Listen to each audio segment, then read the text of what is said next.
Chicken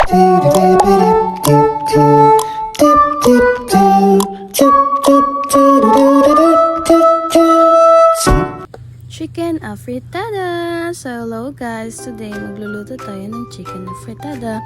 So as you can see, meron tayong mga ingredients na gagamitin dito for our chicken afritada. Of course, hindi pwedeng mawawala yung onion, garlic, ginger, bell pepper, namnam, 10 peso oil.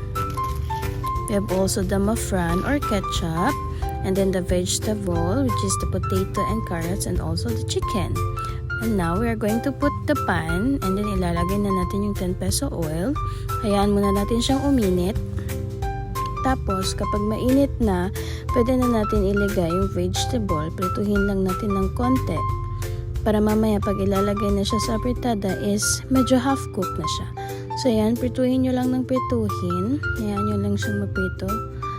Ganyan. And then, kapag ka-okay na at tingin mo is medyo okay na yung pagkaluto niya, pwede mo na siyang tanggalin.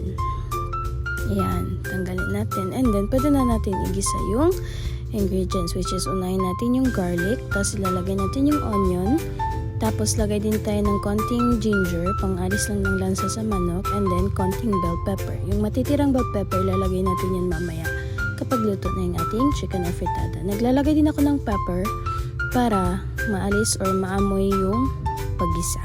Tapos ilalagay na din natin yung chicken. As you can see, puro wings yan kasi nga syempre chicken wing, chars.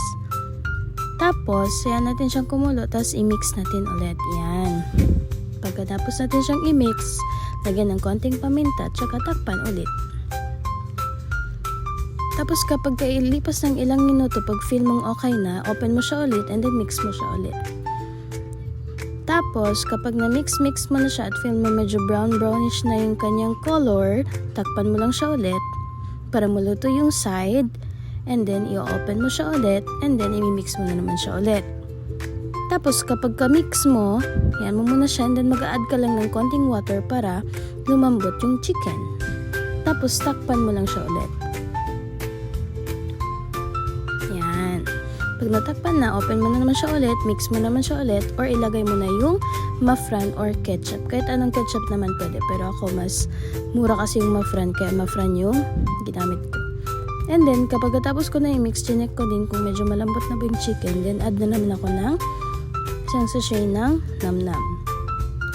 So, pagkalagay ko ng namnam, chinek ko yung chicken, pwede naman na yung chicken, lagay ko na din yung vegetable. At saka yung naiwan na bell pepper. Tapos minix ko lang konti para maluto din yung gulay. Naglagay din ako ulit ng pepper at konting vinegar para hindi siya agad-agad mapanis. Kasi nga since chicken afritada siya. So yun, chinek ko din yung mga vegetable pero hindi pa talaga siya luto. Kaya ang gagawin natin dyan is lagyan ulit ng konting water. Hayaan mo ng kumulo. Kaya takpan muna natin ulit. Tapos pagkalipas ng ilang minuto, kapag tingin mo na parang kumukulo na talaga siya, pwede mo na siya ulit i-check at tikman kung okay na ba yung lasa. Tinikman ko din yung patatas para makita kung luto na ba or malambot na siya. So yun, chinek ko yung lasa, okay naman na. Tinakpan ko lang ulit para kumulo ulit. And then after that, tada! Luto na ang chicken afritada!